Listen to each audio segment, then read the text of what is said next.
Parliamentary panel నివేదిక ఆధారంగా వక్ఫ్ బిల్లును కేంద్ర మంత్రివర్గం ఆమోదించినట్లుగా వార్తలు వినిపిస్తున్నాయి.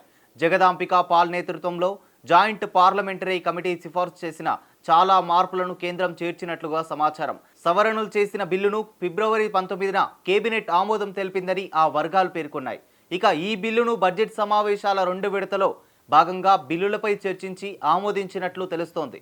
తొలి విడత బడ్జెట్ సమావేశాల్లోనే ఈ బిల్లును పార్లమెంట్ ఉభయ సభల్లో కేంద్రం ప్రవేశపెట్టింది.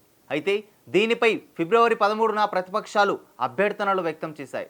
అనంతరం బిల్లులో కొన్ని సవరణలు చేసి కేబినెట్ ఆమోదించినట్లుగా వార్తలు వినిపిస్తున్నాయి. వక్ఫ్ ఆస్తుల రిజిస్ట్రేషన్ను క్రమబద్ధీకరించడం ఈ బిల్లు యొక్క లక్షణం. అయితే జేపీసీ నివేదిక నుంచి అసమ్మతి సూచనలను తొలగించారని ప్రతిపక్ష ఎంపీలు ఆరోపించారు. అయితే ఈ బిల్లును గత వారమే కేంద్రం ఆమోదించిందని వర్గాలు పేర్కొన్నాయి. రెండో విడత బడ్జెట్ సమావేశాలు మార్చి 10 నుంచి ప్రారంభం కానున్నాయి. ఈ సమావేశాల్లో ఈ బిల్లుకు మార్గం సుగమం అవుతుందని కేంద్రం భావిస్తోంది. అయితే దీనిపై పోరాడేందుకు ప్రతిపక్షాలు కూడా సన్నద్ధమవుతున్నట్లు సమాచారం.